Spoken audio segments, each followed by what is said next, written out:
spider can. Spins a web any size, catches thieves just like flies. Look out, here comes the Spider-Man. Alright, welcome back, solving Quadratics by factoring. Alright, a couple of things first of all. I'm kind of assuming you know how to do this. I'm going to review it, and I'm going to show you a new way to do it so that it's not just, you know, the old way. If you need more help, you need to go to flipmath.com, go to the Algebra 1 files, alright, and go to Unit 10. Unit 10 has more in-depth factoring, alright? In fact, I believe it's Section 4, 5, and 6 will talk all about factoring, and even maybe before that, greatest common factoring. These are all things I've assumed that you know a little bit about, so I can teach you a little bit faster than I might normally. Alright? So let's take a look here. First thing I want to talk about is we have two polynomials here, and we want to multiply them. Some of you have heard FOIL. Alright, I don't do FOIL, I'll just do double distribute. So we're going to multiply 2x times x, that's 2x squared. 2x times 4, that's 8x. Then I take this, negative 3 times x is negative 3x, and negative 3 times 4 is negative 12. I look to see if there's any common terms. The x's in the middle I can add together, so now I have 2x squared plus 5x minus 12. Alright, that's multiplying those things together. We talked about that, in fact, changing from vertex form to standard form, so it's not completely new. I just want to talk about it because everything has something that undoes it in math. Alright, so when I multiply and get this, if I want to go back to where I came from, that's what factoring is. It undoes that double distribution, that multiplication. It's kind of like dividing, but you're taking factors out. Alright, so let's take a look over here. Now, when I taught this in Algebra 1, I taught you the magic X, and then I taught you the X box, and those are, you know, really great things, not a worry in the air. And we're going to take some of that into account, but I have a more elegant way that I think you should be looking at these things a little bit, all right? The first thing is we are going to need two things that multiply together. I always remember this is A, B, and C. So I want to multiply my A and C together. So 2 times negative 12 is negative 24. And then I want to have my B term by itself, 5. The reason these two numbers are really important is this, my A times C, I want two numbers that multiply to that number, negative 24, and at the same time add to 5. Alright? Now we know our end game. Our end game is going to have something that looks a lot like this. All right, in fact, we know there's going to be an x here and there's going to be an x here, right? Okay.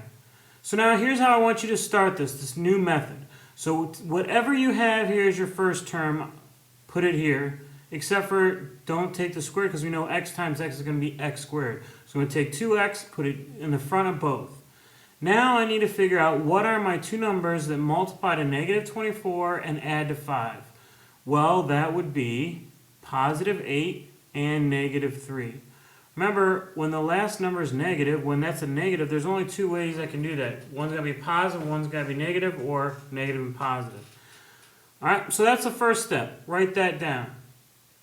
Then I look back and I look inside each of these and see if there's anything in common between what's inside. Is there a common factor between 2x and 8? There is. I can take a 2 out. I'm going to put it up top here. It's kind of like taking out a greatest common factor, but I'm going to just get rid of it here in a second. So what's left? 2x divided by 2 is x. 8 divided by 2 is 4. Is there anything in common between 2x and 3? No. 2x minus 3. So again, I'm not putting this out in front. It's a little bit different than taking out a greatest common factor. So now what's left? X plus 4 times 2x minus 3. And let's take a look. Is that what we got? Yeah, it's not in the same exact order, but it doesn't have to be. That's because 2 times 3 is the same as 3 times 2. All right? All right, so let's try another one. Now, something I kind of hinted at, taking out a greatest common factor. The first thing we should always look for is something in common with all the terms. Do we have something in common? We have a g here, a g. There's exactly one g in common among all of them. I can take that out. How about the numbers? 2, 6, and 80. Well, 2 goes into 6 and 2 goes into 80, so I'm going to take a 2 out. So what do I have left? 2 divided by 2, that's 1. I had 3 G's, I took 1 away, that's 2 G's. 6 divided by 2 is 3. I had 2 G's, I divided 1 out, I have 1 G left. 80 divided by 2 is 40. Had a G, no more. So now here's what I'm looking at. All right, now remember, this is a 1 if it's not written, so I take the first times the last. 1 times negative 40. So I need to think, what two numbers multiply to negative 40 and add to our B of 3? So, now see, in this case, this is the greatest common factor of the whole thing. I have to keep it the whole time, all right? All right, so I take my first one, I put it in the front of both, all right? Now I want to know, what are two numbers that multiply to negative 40 and add to 3? Whoa! Hold the phone. All right, so here's the deal. I learned this trick, and I want to show it to you because I think it's going to help you. I think the number one problem most of you have is figuring out what two numbers multiplied in this number and add to the middle number. That's my biggest problem. You guys aren't good at your facts. And hey, that's okay. It's my job to find ways to help you. So I found a way. Don't tell Bean. Don't tell Bruss. Don't tell Kelly. All right? It's our secret. So here's the deal. You go to your graphing calculator. You go to y equals.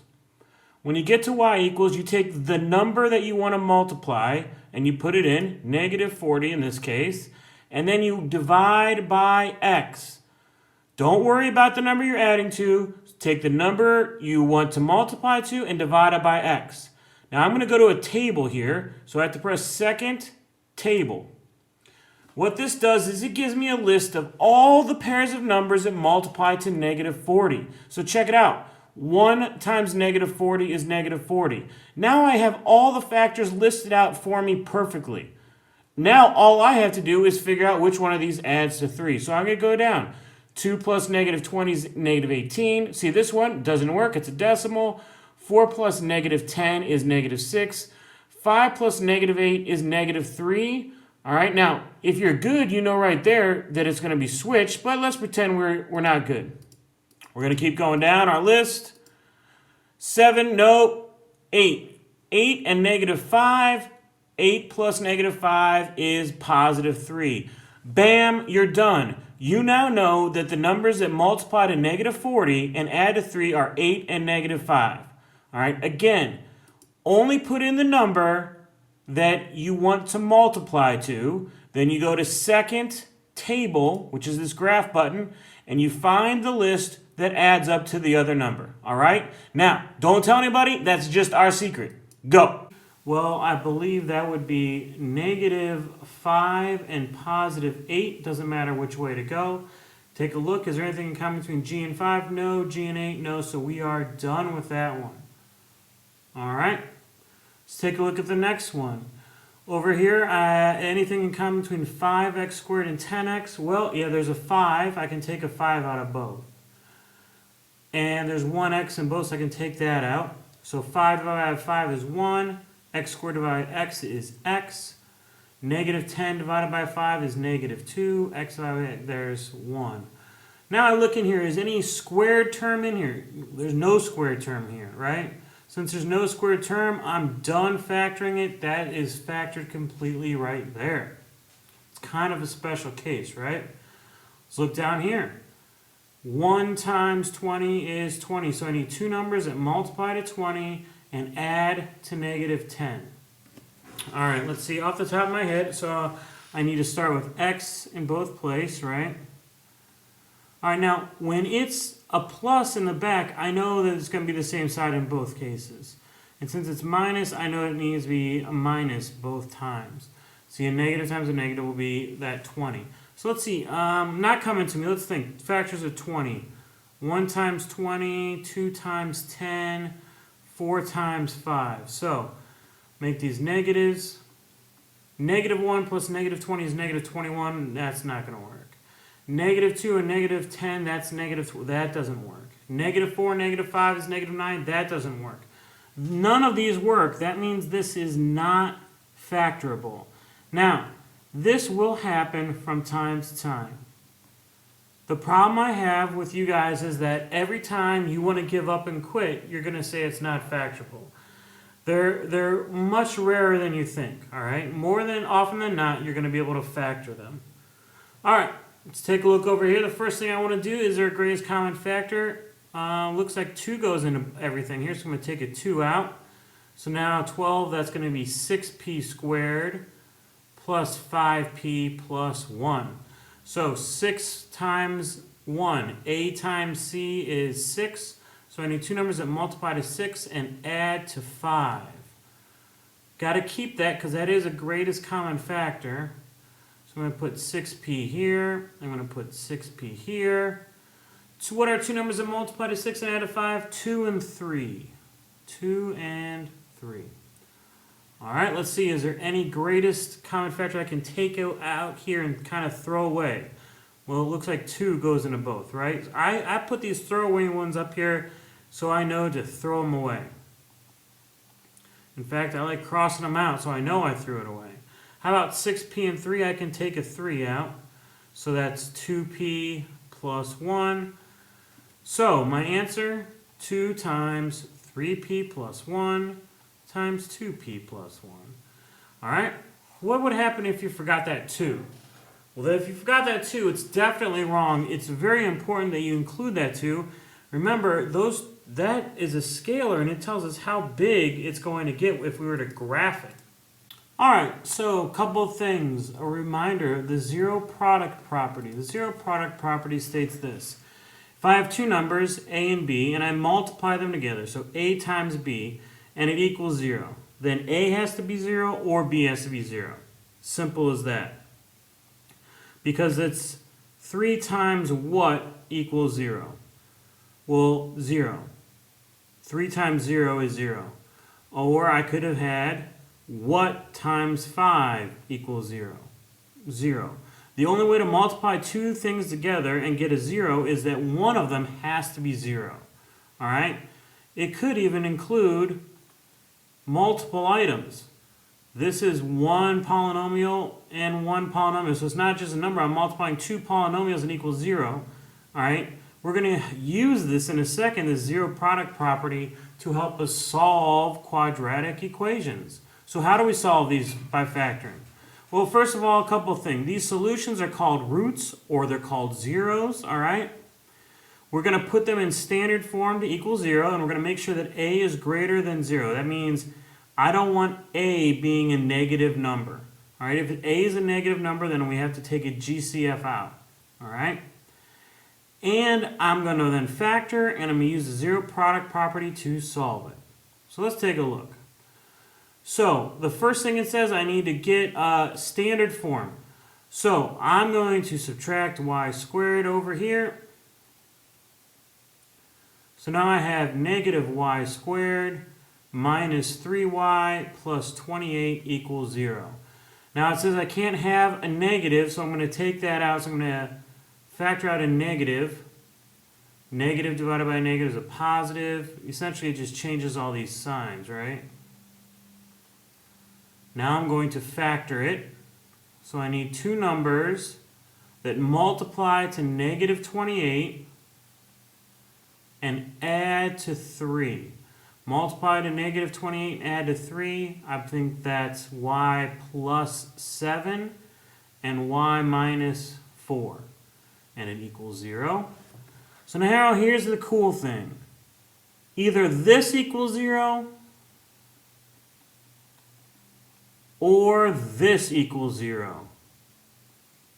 That's our zero product property. All right? So now we can solve it. So I subtract 7 and I get y equals negative 7. That's one possible answer. Or add 4, y equals 4. So I have 2 possible answers here. Y equals negative 7 or y equals 4. Now check this out. These are zeros. It can help us sketch a little bit. These are zeros. These are x-intercepts.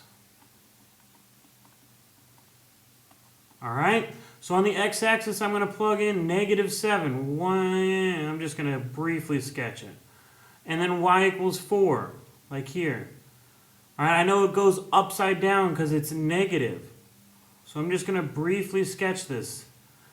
And that is where the roots are. Where it crosses the x-axis, those are the roots, those are the zeros. Because x is 0, excuse me,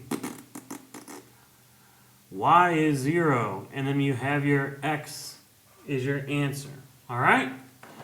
That's a big, big, big thing. I'm going to ask you to sketch those things every time. All right, it says solve and sketch, so I need to get on the same side. I'm going to add 7x. And I want it to be in standard form, so a goes first, 15x squared, and then b, my 7x, and then my c. All right, now I need to factor it, so I need 15 times negative 2. I need two numbers that multiply to negative 30 and add to 7. So I'm going to start with 15x. I know that's going to go in my front.